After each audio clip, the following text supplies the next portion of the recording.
आज यह सिर्फ दुनिया नहीं बदल रहा, ये आपकी जेब भी खामोशी से हल्का कर रहा है। अगर आप 2026 में नया फोन या लैपटॉप लेने का प्लान बना रहे हैं तो पहले जरा गौर फरमाएं।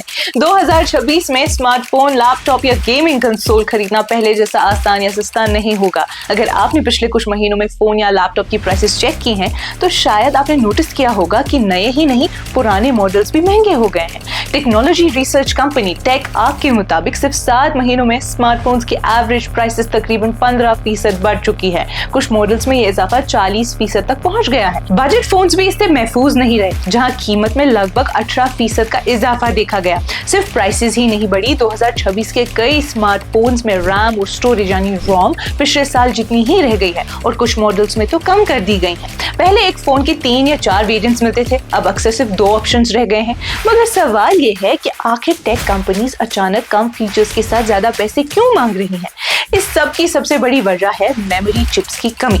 आर्टिफिशियल इंटेलिजेंस यानी एआई के तेजी से बढ़ते इस्तेमाल ने पूरी टेक सप्लाई चेन को हिला कर रख दिया है। दुनिया भर की बड़ी tech companies AI data centres बना रही हैं, जहां बहुत तादाद में हाई स्पीड मेमोरी चिप्स की जरूरत होती है और यही चिप्स पहले स्मार्टफोन्स और लैपटॉप्स में इस्तेमाल होती थी। दुनिया में सिर्फ चंद ही कंपनीज जैसे सैमसंग, एसके हाइनेक्स और माइक्रोन मेमोरी चिप्स बनाती हैं। इन फैक्ट्रीज की कैपेसिटी लिमिटेड है और नए प्लांट्स बनाना बहुत महंगा और वक्त तलब प्रोसेस है। सबसे बड़ी बात, एआई को आम स्मार्टफोन्स वाली मेमोरीज नहीं चाहिए, उसे चाहिए HBM यानी हाई बैंडविड्थ मेमोरी।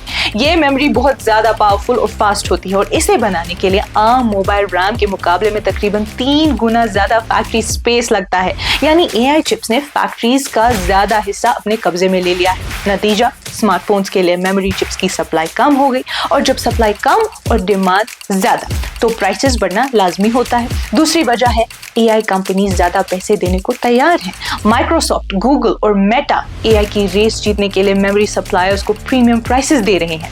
मेमोरी बनाने वाली कंपनीज इस वजह से 60 से 80% तक प्रॉफिट कमा रही हैं। वो एआई कंपनीज के लिए सालों का स्टॉक पहले ही रिजर्व कर रही हैं। लेकिन स्मार्टफोन ब्रांड्स के पास इतना बजट नहीं होता, इसलिए या तो उन्हें महंगी मेमोरी खरीदनी पड़ती है या फिर फोन की रैम और स्टोरेज कम करनी पड़ती है। यानी अगर आपको लगता है कि एआई का आपसे कोई लेना देना नहीं तो दोबारा सोचिए। आप एआई यूज करें या ना करें, उसका बिल आप अपना अगला फोन खरीदते वक्त जरूर भर रहे हैं। एक्सपर्ट्स इसे एआई टैक्स, मेमफ्लेशन या चिपफ्लेशन कह रहे हैं। पहले स्मार्टफोन बनाने की टोटल कॉस्ट में मेमोरी का हिस्सा सिर्फ 10 से 12% होता था।